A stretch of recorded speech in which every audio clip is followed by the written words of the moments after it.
கும்பம் ராசிக்காரர்களுக்கு இந்த மே மாதம் உங்கள் ராசியில் ராகு இருக்கிறதும் சனியோட சேர்க்கை பெற்றிருக்கிறதும் உங்கள் ராசிக்கு 6ஆம் இடத்துல இருக்கக்கூடிய செவ்வாய் அதை பார்க்கறதும் ஒரு நல்ல நிலைமை இல்லை.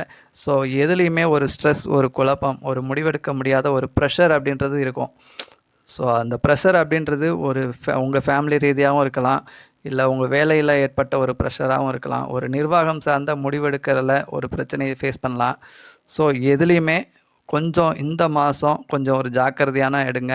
முடிவுகளை எடுக்கையில் கொஞ்சம் கவனமாக ஒரு துறை சார்ந்த அனுபவம் உள்ளவங்கள்ட்ட கேட்டுட்டு ஆலோசனைக்கு பிறகு முடிவு எடுங்க அப்படின்னே சொல்லலாம். உங்கள் ராசிக்கு 4ஆம் இடத்து அதிபதி சுக்கிரன் உங்கள் ராசிக்கு தனஸ்தானத்தை குறிக்கக்கூடிய 2ஆம் இடத்துல உச்சமாக இருக்கக்கூடிய காரணத்தினால உங்கள் உழைப்புக்கு ஏற்ற ஒரு ஊதியம், ஒரு அங்கீகாரம் அப்படின்றது இந்த மாதம் உங்களுக்கு கிடச்சிரும் அப்படின்னே சொல்லலாம். அதே மாதிரி உங்கள் ராசிக்கு 10ஆம் இடத்து அதிபதியான செவ்வாய் உங்கள் ராசிக்கு 6ஆம் இடத்துல ஒரு நீச நிலையில் இருக்கக்கூடிய காரணத்தினால கூட பணிபுரிகிறவங்களோட ஒரு சின்ன ஒரு மிஸ் அண்டர்ஸ்டாண்டிங், கருத்து வேறுபாடுக்கு வாய்ப்புகள் இருக்குது. ஸோ பேச்சில் கொஞ்சம் குறைச்சிக்கோங்க. மேலும் விவரங்களுக்கு ஆஸ்ட்ரோ ஆதினன் சேனலை சப்ஸ்கிரைப் பண்ணுங்கள், லைக் பண்ணுங்கள்.